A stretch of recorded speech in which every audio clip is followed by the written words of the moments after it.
Ito yung order natin, ano, bulalo. Ayun, kita niyo yan.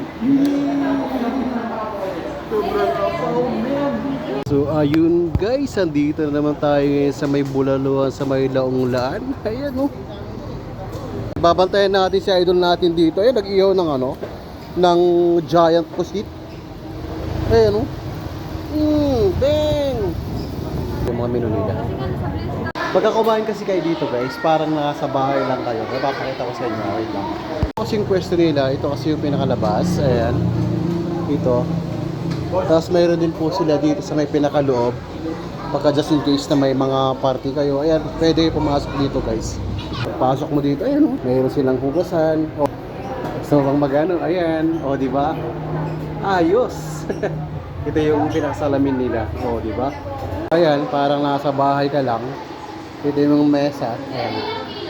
Ayan, hanggang doon. Tapos, hanggang dito, oh. Ayan, kita mo yan, parang nasa bahay ka lang. O, di ba?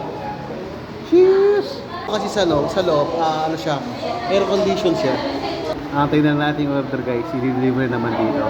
Eh, sa mga hindi pa nakakain dyan, dito sa may bulalo, sa may try nyo na kung na-miss na nagsasabi sa yung sulit, 100% masasarapan kayo sa bulaluhan nila dito. Kaya arap na, let's go na dito sa may Laonglaan. Sa dito kasi sa loob, ano, mas sobrang lamig. Ayan. Hindi mo mararamdaman yung init kung pawisin ka dito ka sa loob. Ito na yung order natin na bulalo. Cheers! Kita nyo yan, sobrang dami. Ayan, kain na tayo guys. Ito yung order natin, ano, bulalo. Ayun, kita nyo yan. Sobrang kapaw, man.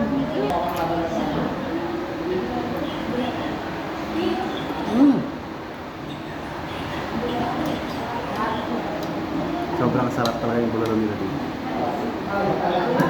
Ngayon napapabalik tayo dito eh. Nawala sa oras.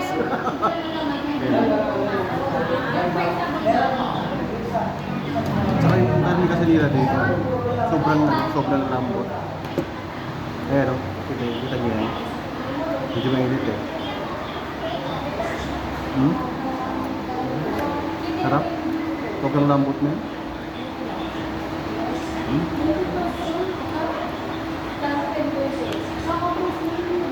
Siyempre, samahan na natin ang kanin. Yan.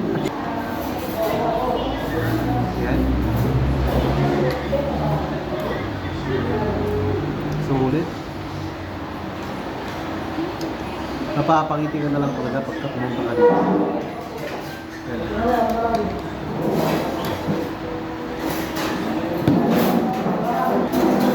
Yung karne kasi nila, nanunod.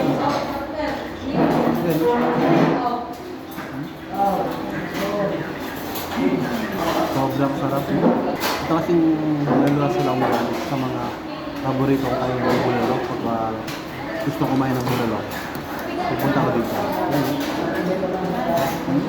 Okay guys, tutuloy muna natin pagkain natin.